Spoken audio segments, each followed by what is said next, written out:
તો આપણે 3 બટાકા બાફેલા લીધા છે, હળદર લીધી છે, મીઠું, 1 ચમચી ખાંડ અને લીલા મરચાંની પેસ્ટ લીધી છે, લીલા ધાણા લીધા છે અને ગરમ મસાલો અને ડુંગળી લીધી છે 1 નંગ. તો આપણે પહેલાં ડુંગળીને સાતળી લઈશું. તો આપણે ડુંગળી સાતળવા માટે 3 ચમચી તેલ લઈશું.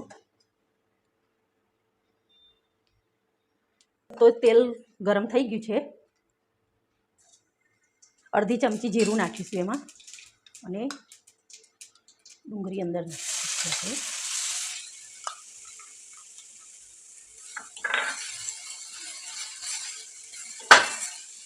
ગેસ સ્લો રાખવાનો છે, ધીમા તાપે ડુંગળી શેકીશું આપણે.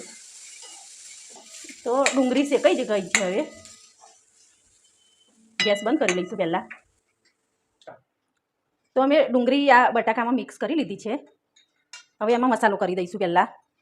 તો આપણે અડધી ચમચી હળદર લઈશું. તો બટાકા બાફ્યા ત્યારે મીઠું નાખ્યું હોય તો મીઠું સ્વાદ અનુસાર નાખવાનું છે. ગરમ મસાલો અડધી ચમચી અને 1 ચમચી ખાંડ. લીલા મરચાંની પેસ્ટ નાખીશું અને લીલા ધાણા નાખીશું.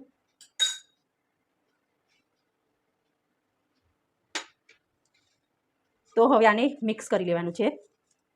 તો બટાકાનો માવો આપણો રેડી થઈ ગયો છે. હવે આપણે એને સાઈડમાં ઢાંકી દઈશું અને પરોઠા માટે રોટલીનો લોટ પહેલાં બાંધી લઈશું.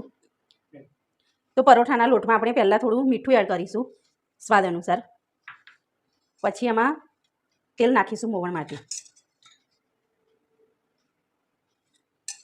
અને આ પાણી લીધું છે. તો અમારો લોટ રેડી થઈ ગયો છે. આપણે તો અમે તવો મૂકી દીધો છે ગરમ થવા. આપણે ગરમ થાય ત્યાં સુધી એક પરોઠો વણી લઈશું.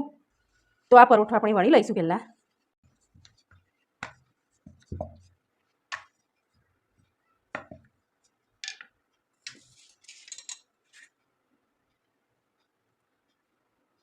અને એમાં 2 ચમચી પૂરણ કરી લઈશું આપણે. આમ કરીને આમ વધારાનું લોટ હોય ને એ કાઢી લેવાનું છે.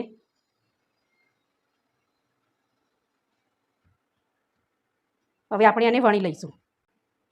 તો આપણે આવી રીતના પરોઠાને વણી લેવાનું છે. તો આપણો તવો ગરમ થઈ ગયો છે. પહેલાં થોડો ચડવા દેવાનો છે, પછી એને તેલ નાખવાનું છે. એને ધીમી આંચે શેકવાનું છે. આપણો પરોઠો રેડી થઈ ગયો છે. તો